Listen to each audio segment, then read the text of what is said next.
Several months after support for the old Microsoft Edge ended, Microsoft finally gave Xbox users a new browser. Was it worth the wait? It's time to find out.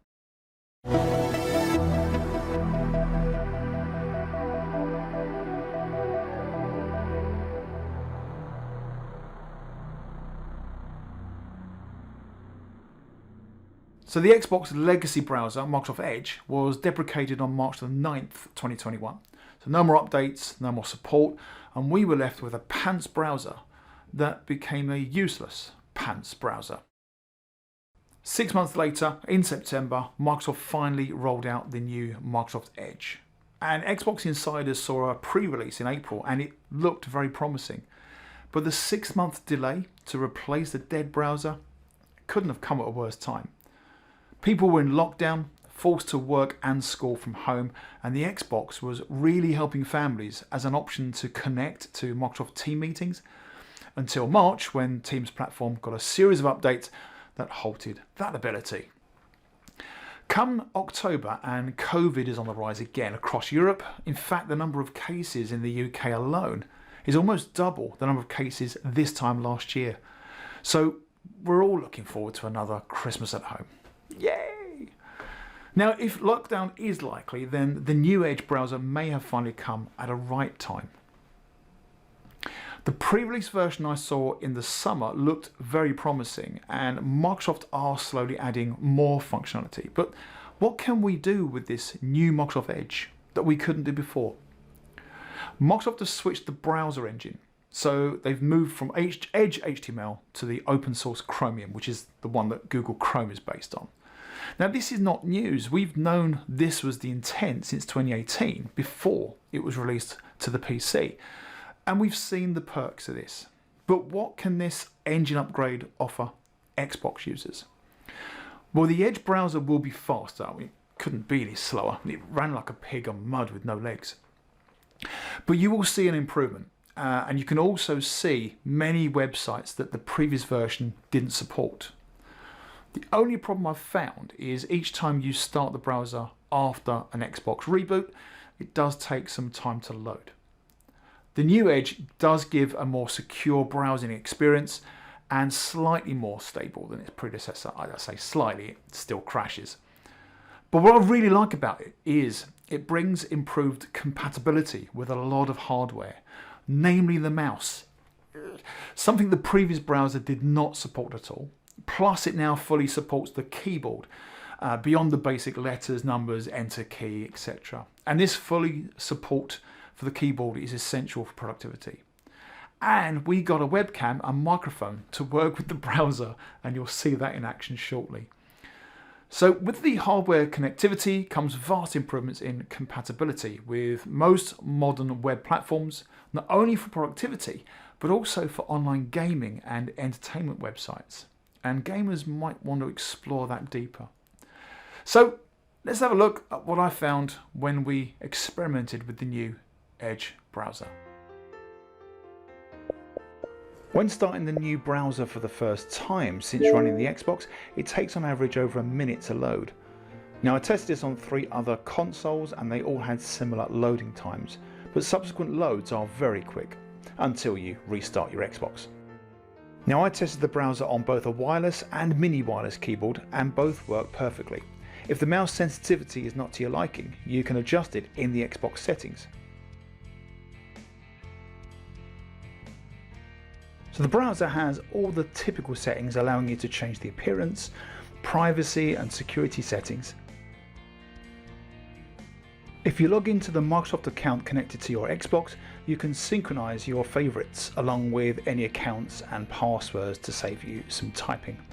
So all the typical features are there except extensions and the ability to download files.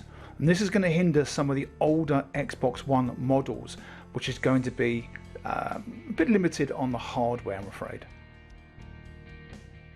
So my first test was to connect to office.com, and your Xbox account is a Microsoft Home account, outlook.com, hotmail.com and so on. So your Xbox screenshots and video captures are stored inside your OneDrive, and you can not only access your OneDrive and play those videos and media and screens, but you can also edit your Office documents using the online Office apps, Word, Excel, PowerPoint and the likes.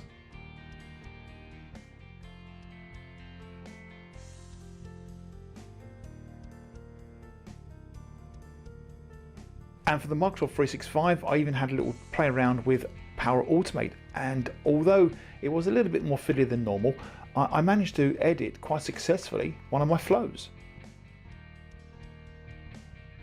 Finally, and probably the most commonly used Microsoft 365 app on the Xbox of recent, Microsoft Teams and Meetings.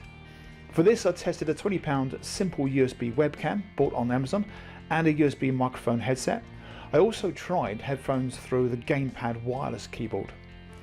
Once I allowed the browser access to use the accessories, they were immediately available.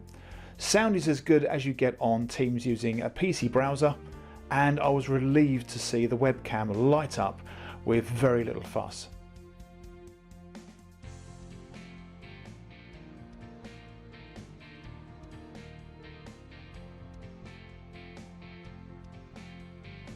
A word of warning, when I started Yammer in the browser, it crashed out. To make things worse, when I restarted the browser, it remembered and kept the tab open and kept crashing. I was unable to close the tab. I had to uninstall and reinstall the browser to fix the problem, and this has been reported to Microsoft.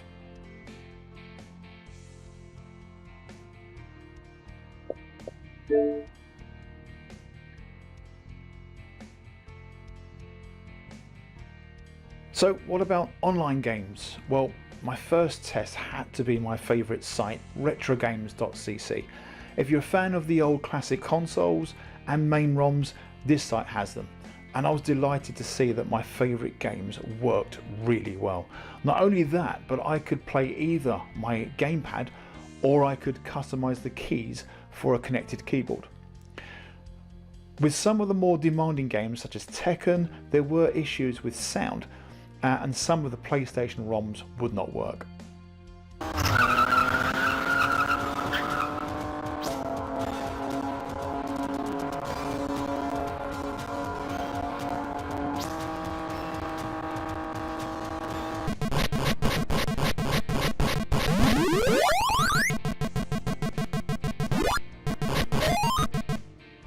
I also tried armorgames.com, or mad.com as it is now, and these contain a few Unity engine games.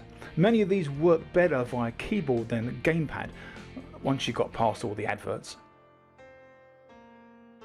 Fog, or freeonlinegames.com, also worked really well, and also newgrounds.com. Pretty much all the sites I tried, the games were very successful.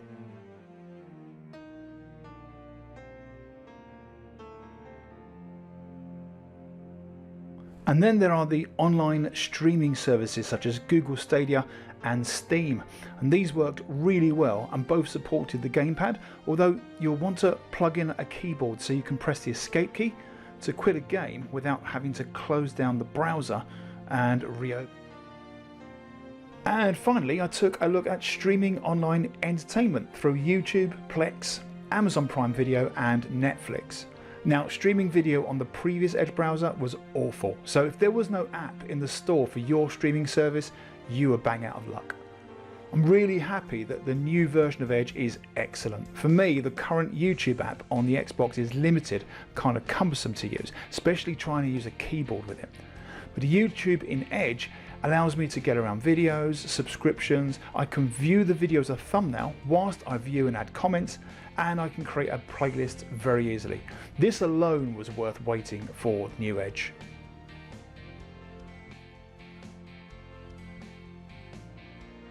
The same goes with Plex. Again, the app is limited in Xbox, but with Plex in the browser, I can even search metadata. So for example, with a video, I can click an actor and then see all the videos they've appeared in. I can also add videos into playlists and scrape my servers and update the media. Superb. Amazon Prime and Netflix, the same. Really great to use them in the browser. Please subscribe to this channel. I will be looking at a few more Xbox features as well as the let's do that bit again.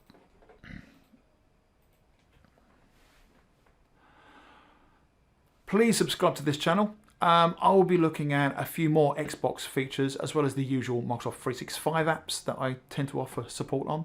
So you can contact me on Facebook, Twitter, LinkedIn, ask me questions, send me any problems you're facing, and I'll do my best to find the answers. That's what this channel is all about. Stay safe and have fun.